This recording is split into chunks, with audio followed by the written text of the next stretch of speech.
Welcome back to my channel. Ramadan സീരീസിലെ ഇന്നത്തെ video chicken fried rice ആണ്.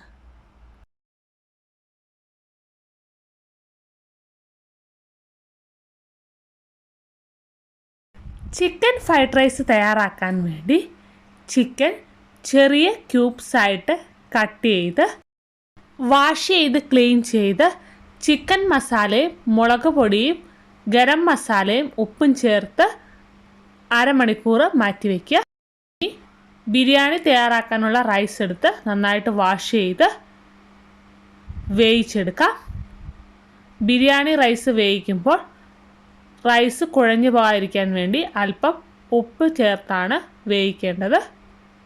റൈസ് വേകുമ്പോഴേക്കും മറ്റൊരു പാൻ വെച്ച് അതിലേക്ക് ഓയിൽ ആഡ് ചെയ്ത് കൊടുത്ത് ചിക്കൻ ഫ്രൈ ചെയ്തെടുക്കാം. ചിക്കൻ നന്നായിട്ട് ഫ്രൈ ആയിട്ടുണ്ട്. ഇനി മറ്റൊരു പാൻ വെച്ച് അതിലേക്ക് ഓയിൽ ആഡ് ചെയ്ത് കൊടുത്ത് ചെറുതായിട്ട് അരിഞ്ഞ ഒനിയൻ ആഡ് ചെയ്ത് കൊടുക്കാം. ഒനിയൻ നന്നായിട്ട് വഴന്നു വരുമ്പോൾ അതിലേക്ക് ചെറുതായിട്ട് കട്ട് ചെയ്ത് വെച്ചിരിക്കുന്ന ക്യാരറ്റും ക്യാപ്സിക്കവും ആഡ് ചെയ്ത് കൊടുത്ത് അല്പം ഉപ്പും ചേർത്ത് നന്നായിട്ട് വഴറ്റിയെടുക്കാം. ഒനിയനും ക്യാരറ്റും ക്യാപ്സിക്കവും നന്നായി വഴന്നു വരുമ്പോൾ പാനിൻ്റെ സൈഡിലേക്ക് മാറ്റി വെച്ച് മിഡിലായിട്ട് എഗ്ഗ് പൊട്ടിച്ചൊഴിച്ച് അതിലേക്ക് കുരുമുളക് പൊടിയും ആഡ് ചെയ്ത് കൊടുത്ത് എഗ്ഗ് സ്ക്രാമ്പിൾ ചെയ്തെടുക്കാം.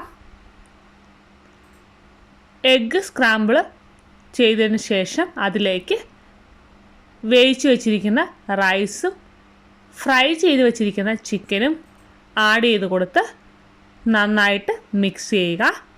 അതിലേക്ക് സോയാ സോസും ചില്ലി സോസും ആഡ് ചെയ്ത് കൊടുക്കാം.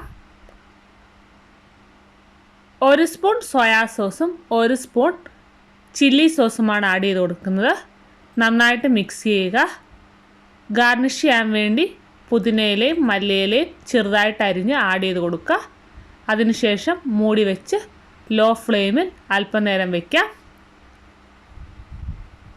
ചിക്കൻ ഫ്രൈഡ് റൈസ് തയ്യാറായിട്ടുണ്ട്. ഇനി സെർവിങ് പ്ലേറ്റിലേക്ക് മാറ്റാം.